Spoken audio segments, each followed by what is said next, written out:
Escola Bíblica Dominical. Estamos indo para a nossa lição de número 9. E na lição de hoje, nós iremos estudar a respeito do seguinte tema, ou responder a seguinte pergunta: o que é igreja? A nossa aula de hoje é responder a seguinte pergunta: o que é igreja? E nós já gostaríamos de convidar você a se inscrever no canal da Escola Bíblica Dominical, dar like nesse vídeo e também compartilhar aí com os seus amigos e conhecidos, para que outras pessoas também possam conhecer o nosso conteúdo e possam ser edificados na presença do Senhor. Então nós já estamos aí começando a chegar na reta final da nossa lição, do nosso trimestre. E olha como está passando rápido o tempo, né? Já estamos na lição 9. Só que na lição 8 nós deixamos algumas questões para que fossem refletidas por você durante a semana e respondida. E antes de ir para essas questões, eu já gostaria de desejar a você que tenha uma excelente semana que está, por vir, e que a sua semana que se passou tenha sido uma bênção, tenha sido uma semana de realizações. Se for semana de luta, de dificuldade, eu espero que você tenha tido o equilíbrio necessário para estar na presença de Deus e para que você tenha passado da melhor forma possível por este período. Então vamos lá. Na lição anterior, lição de número 8, nós estudamos a respeito do Espírito Santo, sobre os dons do Espírito, sobre o batismo no Espírito Santo, e seus dons e suas manifestações. Então nós deixamos algumas questões para que fossem respondidas por você. E a primeira questão que nós deixamos é a seguinte: o que é o batismo no Espírito Santo? O que vem a ser ele? A resposta é: o batismo no Espírito Santo é um revestimento divino, um revestimento de poder, é uma capacitação divina para que você exerça uma obra específica. A sua resposta tem que estar e o seu entendimento tem que estar aí próximo disso. Segunda questão: segundo o livro dos Atos Apóstolos, como eram como eram evidenciadas todas as experiências do batismo com o Espírito Santo? E lá em Atos nós vemos que as experiências foram seguidas da evidência do falar em línguas, ou seja, falava em línguas. Isso era uma evidência física de que a pessoa tinha sido batizada com o Espírito Santo. 3. Quantos e quais são os dons espirituais listados pelo apóstolo Paulo? Essa resposta aqui, eu falei de 9 dons que são listados, de 21 dons, 20 dons que tem. Só que o apóstolo Paulo ele fala lá em Coríntios de 9 dons apenas. Espero que você tenha acertado essa questão também, que são a palavra de sabedoria, a palavra da ciência, discernimento de espírito, dons de cura, fé, operação de maravilhas, dons de profecia, variedade de línguas, interpretação de línguas. Nós lemos os versículos que falam a respeito desses dons. 4. De acordo com a palavra de Deus, o que significa andar no Espírito? O que é isso, andar no Espírito? Significa ser guiado pelo Espírito Santo e não alimentar a nossa natureza pecaminosa e não satisfazer a vontade da carne, ao contrário de fazer a vontade da carne. E quinta e última, com a prova de uma espiritualidade sadia e verdadeira. E a prova é a manifestação dos frutos do Espírito. Isso aí é o que norteia um cristão. Então, espero que você tenha tido a oportunidade de refletir a respeito desses assuntos e que a sua cabeça e o seu entendimento tenha sido caminhado próximo a essas respostas. Então, vamos aqui entrar na nossa lição propriamente dito. O que é igreja? O que vem a ser igreja? Porque tem muitas pessoas que confundem igreja de Cristo invisível com a igreja templo, não sabe o que é a igreja de Cristo invisível, não sabe o que é a igreja templo, não sabe o que é uma instituição religiosa, não sabe o que é igreja, e por aí vai. Existe muita confusão a respeito disso e hoje nós tentaremos aí mostrar para vocês o que é a igreja, do que se trata ela, o que é a igreja física, o que é a igreja templo, o que é a igreja de Cristo efetivamente. Mateus capítulo 16, versículo 18 diz assim: pois também eu te digo que tu és Pedro, e sobre esta pedra edificarei a minha igreja, e as portas do inferno não prevalecerão contra ela. Mateus 16 e 18. A nossa leitura bíblica em classe encontra-se em Mateus 16, 13 até o 20, que diz assim: E chegando Jesus às partes de Cesareia de Filipe, interrogou seus discípulos, dizendo: Que dizem os homens ser o Filho do Homem? E eles responderam: uns João Batista, outros Elias, e outros Jeremias, ou uns dos profetas. Disse-lhe ele: E vós, que dizeis que eu sou? E Simão Pedro respondendo disse: Tu és o Cristo, o Filho do Deus vivo. E Jesus respondendo disse-lhes: Bem-aventurado és tu, Simão Bar-Jonas, porque não foi a carne e sangue que te revelou, mas meu Pai que está nos céus. Pois também eu te digo que tu és Pedro, e sobre esta pedra, esta agora Jesus referindo a ele próprio, edificarei a minha igreja, e as portas do inferno não prevalecerão contra ela. Versículo 19. E eu te darei as chaves do reino dos céus, e tudo que ligares na terra será ligado nos céus, e tudo que ligares na terra será desligado no céu, e tudo que desligares na terra será desligado no céu. Então mandou aos seus discípulos que a ninguém dissesse que ele era Cristo. Ou seja, nós temos aqui um texto magnífico que fala a respeito do próprio Jesus falando do fundamento, da fundação de sua igreja. Ele estava em um diálogo com Pedro, e Pedro chega para ele e fala, e Jesus pergunta: o que vocês dizem que eu sou? Pedro vai e responde: olha, tu és o Filho de Deus, tu és aquele que veio para tirar o pecado do mundo. E Jesus, olhando para Pedro, falou assim: olha, tu é pedra, tu é um cara durão, então, uma pedrinha, mas sobre esta pedra, sobre mim, eu edificarei a minha igreja, as portas do inferno não a poderão abalar.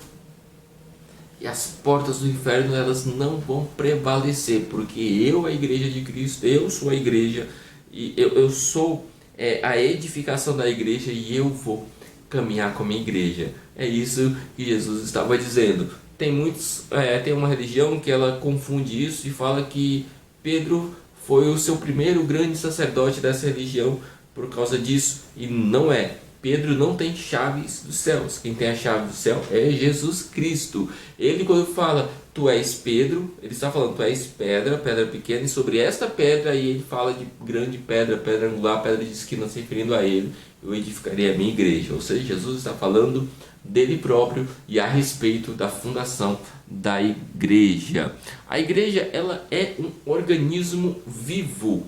Ela não é e não está limitada ao templo, à alvenaria, à construção humana, mas a igreja, ela é algo vivo, e ela é a interação, ela é as pessoas que buscam a Deus. Igreja é o ajuntamento de todos os santos que buscam a Deus, seja lá onde for, seja de qual igreja, denominação for. Se é servo de Deus, você faz parte da igreja de Cristo. Então isso é a igreja de Cristo, é o ajuntamento de todos os cristãos. Só que existem igrejas locais, igrejas também regionais, e também igrejas nacionais, internacionais, e por aí vai. E no caso, eu estou me referindo, nesse caso, de igreja instituição, igreja, organização humana. E existe a igreja de Cristo, organizada pelo próprio Cristo. Deus seja louvado.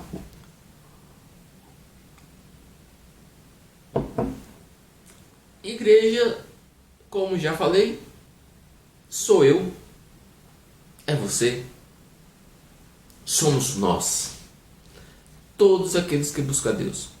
Pessoas que confundem a igreja com um edifício,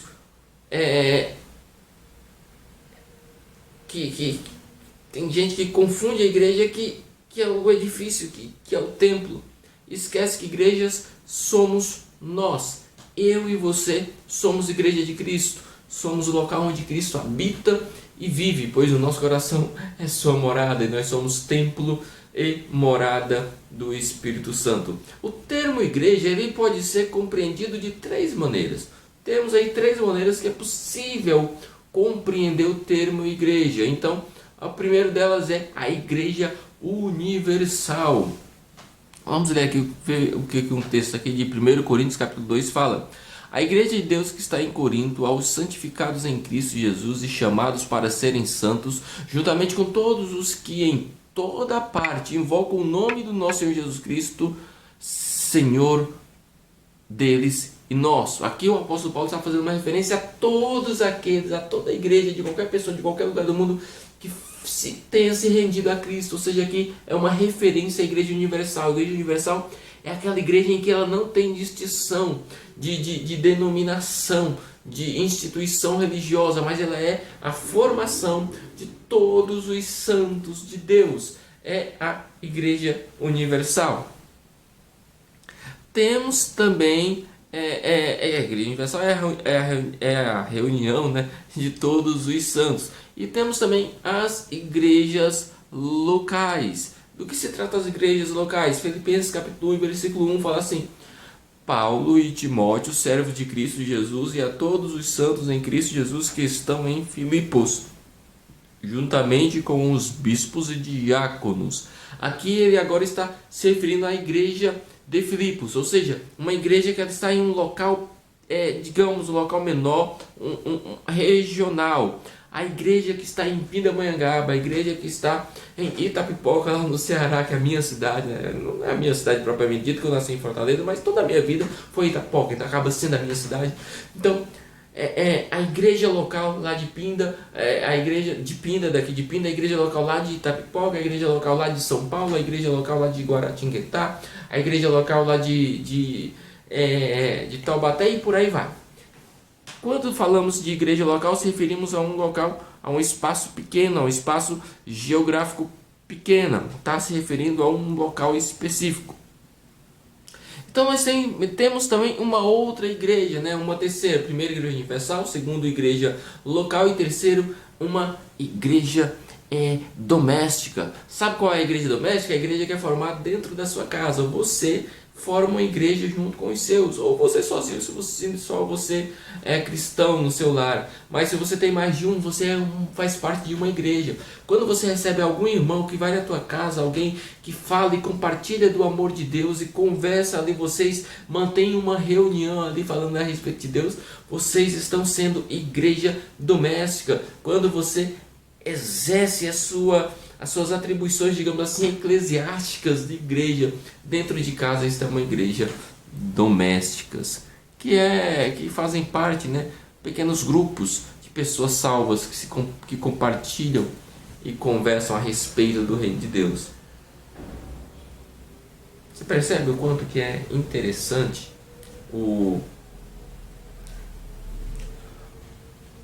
as reuniões, o amor de Deus que reúne os irmãos? Isso é maravilhoso. Isso é o amor de Deus.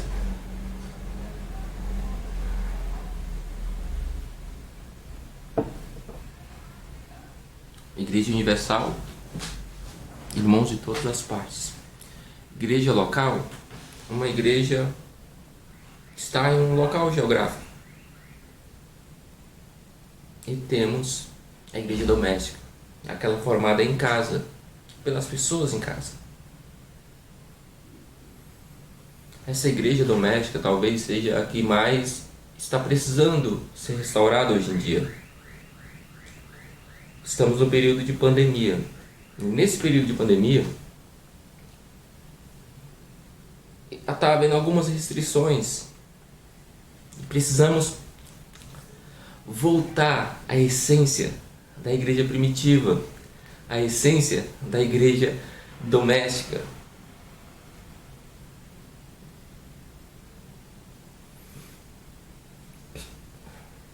Cristo, Ele quer isso em nós. Cristo, Ele quer que nós voltemos à igreja doméstica, a igreja que acontece em casa. E essa igreja local, ela precisa ser resgatada. Essa igreja doméstica que eu falo. Esses cultos domésticos, eles precisam ser resgatados e voltarem a acontecer. E nesse período que nós estamos passando, como já falei, é um período oportuno para você exercitar a igreja doméstica, juntamente com sua família, juntamente com aqueles que estão dentro do seu lar, dentro da sua casa. Então, nós entendemos aí que existe, né, o termo igreja, e nós podemos entender ele de três maneiras, né? Compreender de três maneiras: igreja universal, igreja local e igreja doméstica, aquela igreja que acontece dentro de casa. Então, para termos aí uma definição mais técnica, segundo Dussing, o seguinte: a igreja consiste daqueles que foram chamados para fora do mundo. Ou seja, a igreja é composta por aqueles que foram chamados para fora do mundo, do pecado e da vida alienada de Deus. Você foi chamado disso, arrancado disso. Os quais, mediante a obra de Cristo na sua redenção, foram reunidos como uma comunidade de fé que partilha das bênçãos e responsabilidades de servir o Senhor. Olha que coisa magnífica. Então, igreja consiste naqueles que foram chamados ou que foram retirados do mundo e da vida de pecado e que foram, através da obra de Cristo, passaram a ter a sua vida redimida e passaram a viver a redenção em Cristo, e são reunidos em uma comunidade de fé que partilha as bênçãos e as responsabilidades de servir ao Senhor. Então, essa definição de igreja, que fala quem é a igreja, quem faz parte da igreja, eu acho bastante interessante e demonstra de fato o caráter da igreja, que é estar fora do mundo, servindo a Cristo, tendo as responsabilidades cristãs. A igreja foi fundada, como já falei, por Jesus Cristo e inaugurada, é considerado que foi inaugurada no dia de Pentecoste, com a descida do Espírito Santo lá em Atos 2. Então Jesus ele falou que a igreja seria fundada. Quando Jesus foi assunto ao céu, foi elevado aos céus, os discípulos estavam lá em Jerusalém, aproximadamente 120 pessoas, orando a Deus e buscando a Deus. De repente o Espírito Santo veio e os selou e o batizou com o Espírito Santo, e os batizou. Então, a partir daquele momento a igreja começou a ser expandida, digamos assim, porque logo depois daquilo Pedro pregou e quase 3 mil pessoas aceitaram Jesus naquele dia. Ou seja, a igreja estava já caminhando, e engatinhando e andando e sendo frutífera. Isso é bastante interessante. E quando nós falamos em igreja sendo frutífera, não tem como nós desvincular a ideia de que quem dá os frutos somos nós, pois estamos ligados à videira verdadeira. E se nós damos frutos, nós não caímos, não vamos usar esse termo, mas nós entramos ou fazemos parte agora daquela parábola. Temos que considerar a parábola que Jesus nos compara como sal da terra e como luz do mundo. Então agora nós temos a responsabilidade de frutificar e precisamos ser sal e ser luz. Estas metáforas, elas são utilizadas para descrever a igreja, o cristão em si. Eles precisam serem sal da terra e luz do mundo. Nós precisamos ser sal da terra e luz do mundo. Então, são metáforas. E quando nós somos sal da terra e luz do mundo, nós ainda continuamos sendo comparados e como metáfora também, como tem-se a igreja como sacerdócio real. Você vai encontrar uma referência à igreja como sacerdócio real em 1 Pedro, capítulo 2, versículo 9. Povo de propriedade exclusiva de Deus, 1 Pedro 2,9. Corpo de Cristo, 1 Coríntios 12, 27. Raça eleita, 1 Pedro 2,9.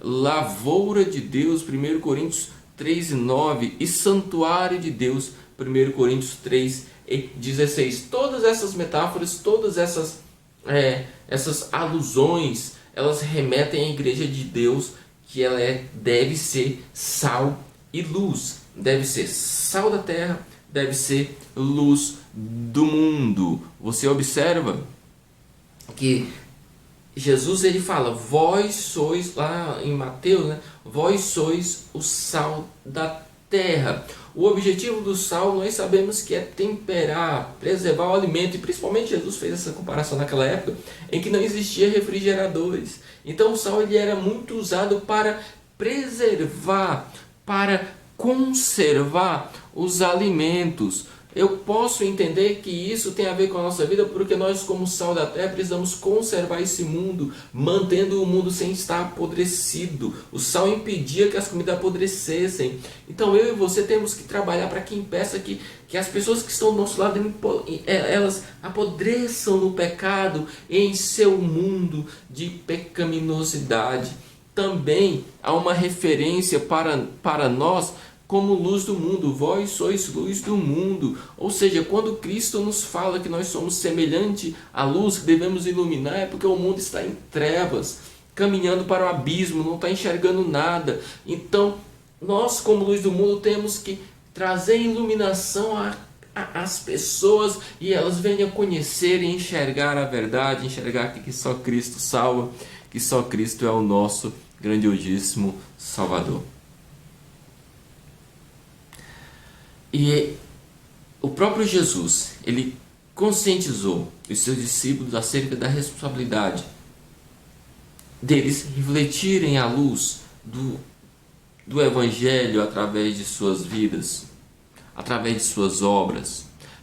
Segundo os Coríntios, capítulo 3, versículo 18, fala assim: e todos nós, que com a face descoberta contemplamos a glória do Senhor segundo a sua imagem, estamos sendo transformados com a glória cada vez maior, a qual vem do Senhor, que é o Espírito Santo. Filipenses 2:15.